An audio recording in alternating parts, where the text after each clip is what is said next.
Hola a todos, bienvenidos al canal del registrador de la Fundación SCP. En este vídeo de hoy daré la narración completa de un archivo SCP aleatorio o que haya decidido subir en cada próximo vídeo del canal. Bueno, ahora con todo claro comenzamos con el vídeo. Archivo SCP-470, abriendo archivo, SCP-470, clasificación. Euclid, procedimientos especiales de contención, ningún objeto o personal debe entrar o salir de SCP-470, o del área de contención exterior sin aprobación del comando del sitio. Cualquiera que entre a SCP-470, debe ser examinado tanto antes como después del contacto. Cualquiera que sea sorprendido saliendo de SCP-470, debe ser contenido y examinado. Presencia de resistencia de cualquier elemento o personal a este proceso puede ser superada por cualquier medio que sea considerado necesario por el comando del sitio. Todo personal que entre a SCP-470, deben ser equipados por un sistema de rastreo GPS de largo alcance. Los miembros de personal que ingresen a SCP-470, deben permanecer en grupos de no menos de 20 en todo momento.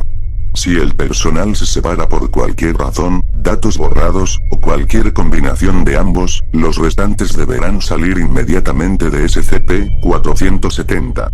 Todo personal o equipamiento extraviado dentro de SCP-470, debe ser declarado perdido 48 horas después de perder el contacto con el GPS. El personal o el equipo localizado después de la desaparición del contacto con el GPS deberá recuperarse en lo posible. En caso de que la baliza de GPS indique datos borrados. Descripción: SCP-470, parece ser un gran edificio de oficinas abandonado en él. Redactado: SCP-470, no posee un dueño registrado desde, redactado, cuando fue abandonado con el colapso de la corporación. Redactado.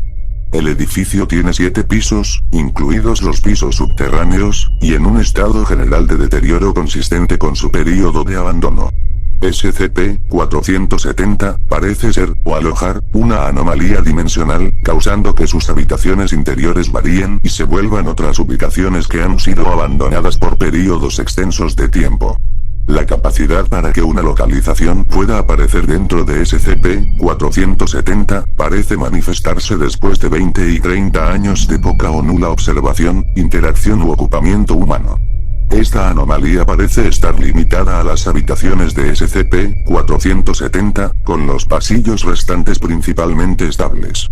Las habitaciones de SCP-470, parecen existir tanto en su lugar físico original y dentro del edificio simultáneamente. Todas las habitaciones parecen ser locaciones internas, tales como almacenes, oficinas abandonadas y áreas de fábricas, sin lugares externos como lotes abandonados o patios de almacenamiento, jamás registrados manifestándose dentro de SCP-470. Las habitaciones manifestadas parecen estar cortadas desde sus ubicaciones originales, con todas las puertas además de la puerta de entrada, dando a paredes de ladrillo blanco del mismo material del que está construido SCP-470. Estas ubicaciones parecen ser inestables, y parpadearán, dejando de existir dentro de SCP-470, en momentos aleatorios, y permanecerán no manifestadas por períodos de tiempo aleatorios antes de reaparecer en SCP-470, otra vez. Todo lo que esté dentro de una habitación, cuando se desmaterialice será transportado al lugar de su ubicación física original. Este proceso también funciona a la inversa, ya que todos los objetos dentro de la habitación estarán presentes cuando ésta se manifieste dentro de SCP-470. La tasa de parpadeo parece variar entre varios años, o 6 segundos. Anexo: 470. Parece ser posible quitar una habitación de la cola de rotación, incrementando el nivel de observación y actividad dentro de su ubicación física original. Mientras más tiempo un área se deje fuera de observación o actividad, más fuerte será su conexión con SCP-470. Inicialmente, las habitaciones solo pueden translocalizarse cuando no haya humanos presentes, u observando activamente el área. Después de periodos más largos de abandono, las habitaciones son capaces de cambiar con un máximo de 14 personas en el interior. El peligro de SCP-470 viene del hecho de que algunas de las habitaciones no parecen originarse en nuestra realidad, dimensión, o espacio-tiempo.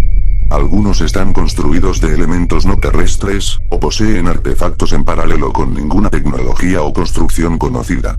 Por ejemplo, datos borrados es al menos en un 80% orgánico, con las porciones no orgánicas mostrando señales de infestación. Además, se han producido 4 escapes registrados por seres transportados por habitaciones desplazadas dentro de SCP-470. Notablemente, el sujeto R sigue en libertad dentro de SCP-470, y se cree que es responsable de algunas de las muertes registradas en el interior de SCP-470. Su conteo de muertes actualmente es de 8 miembros de personal y 45 civiles como última estimación, con varios cientos más listados como perdidos. Muchas de las muertes y desapariciones civiles son atribuidas a jóvenes explorando áreas abandonadas cuando se translocalizaban dentro de SCP-470, llegando a estar atrapados dentro, desplazados a una habitación distinta, datos borrados, u otros peligros que podrían estar dentro de las habitaciones manifestadas dentro del edificio de SCP-470. Fin del registro. Bueno, eso es todo del día de hoy, así que, si quieren ver y escuchar más acerca de la Fundación SCP, suscríbanse, denle me gusta y compartan el video con sus amigos. Adiós a todos y apoyen al registrador de la Fundación SCP.